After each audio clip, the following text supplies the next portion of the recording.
So I'm going to be reading Shel Silverstein's book, The Giving Tree. I understand some of you already know that story, but as I've said, you don't mind hearing a story that you know and love.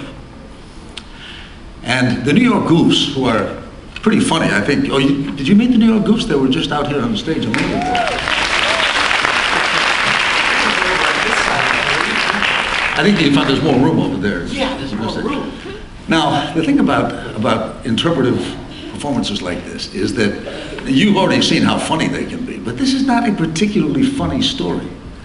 And yet you can express any kind of an emotion through the movements that you make.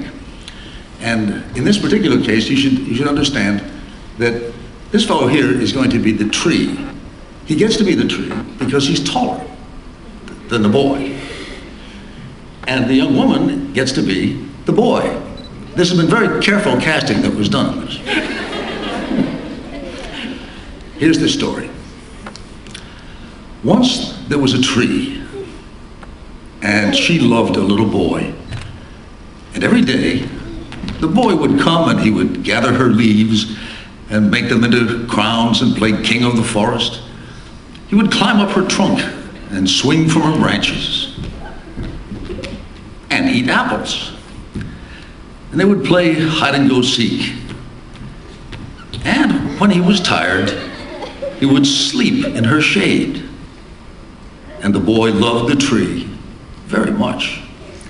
And the tree was happy.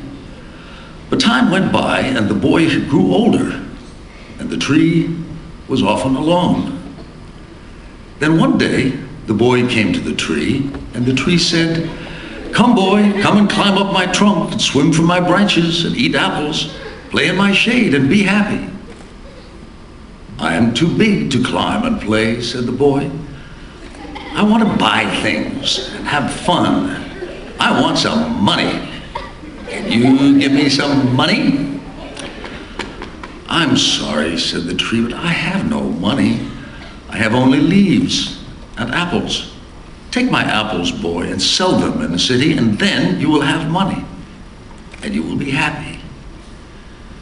And so the boy climbed up the tree and gathered her apples and carried them away. And the tree was happy. But the boy stayed away for a long time, and the tree was sad. And then one day the boy came back, and the tree shook with joy, and she said, "Come, boy, climb up my trunk and swing from my branches and be happy." "I am too busy to climb trees," said the boy. "I want a house to keep me warm," he said. "I want a wife and I want children. So I need a house. Can you give me a house?" "I have no house," said the tree. "The forest is my house. But you may cut off my branches and build a house. Then you will be happy."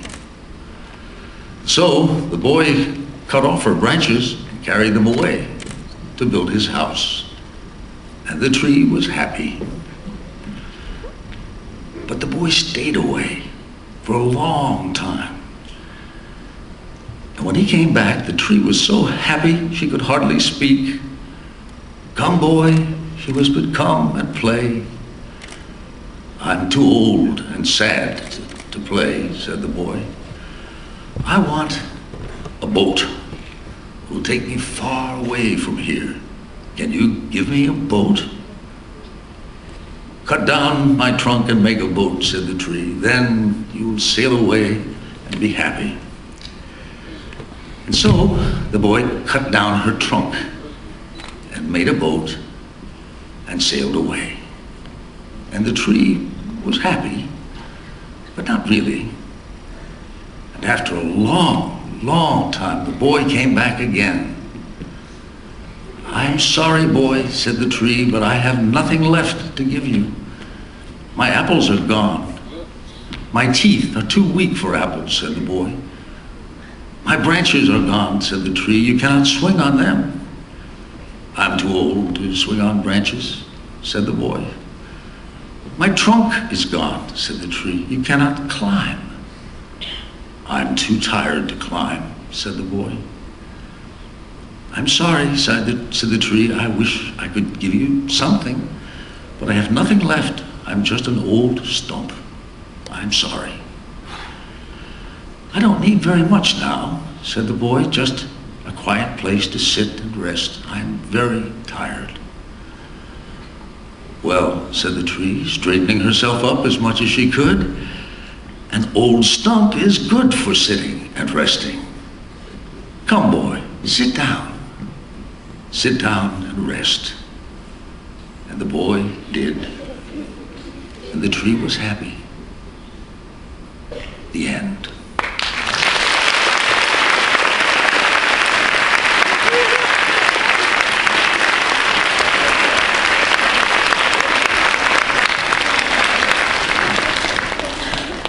Did you think that was a sad story?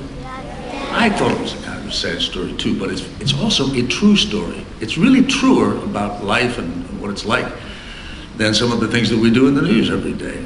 That's why they're not as much fun anyway for me to tell as a story written by somebody like Shel Silverstein.